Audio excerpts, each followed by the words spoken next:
And on Monday, HuffPost had to delete an entire article after they fell for a bogus anti-Trump memo.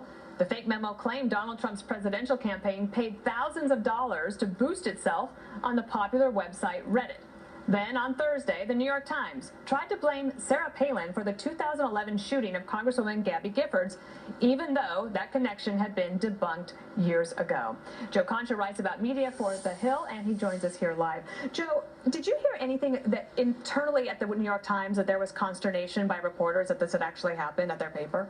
In terms of internal debate of whether it happened? Right, or just like dismay about it, because even in their own reporting in the paper, they had actually debunked this years ago. No, because this came from the editorial board. It didn't come from Charles Blow or Paul Krugman, a partisan type of columnist. This is the heart and brains of the New York Times saying this is what definitively happened. And then even PolitiFact said there was no evidence of this whatsoever after the fact.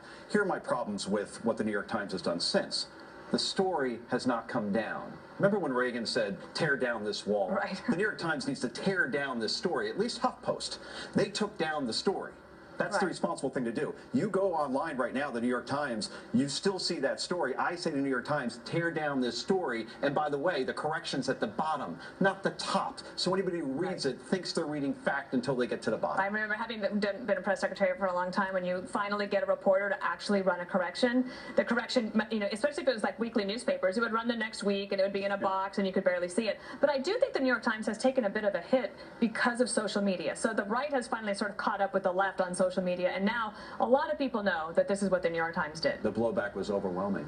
And what got their attention is when somebody like MSNBC's Chris Hayes says this is nonsense, right? So then they're saying this isn't just right coming after us because of the New York Times. Everybody had a problem with this. But the problem in these situations is that there's an old saying that a lie can go halfway around the world before the truth can even get its pants on. Right. The allegation always sticks, the exoneration not so much. I've even found myself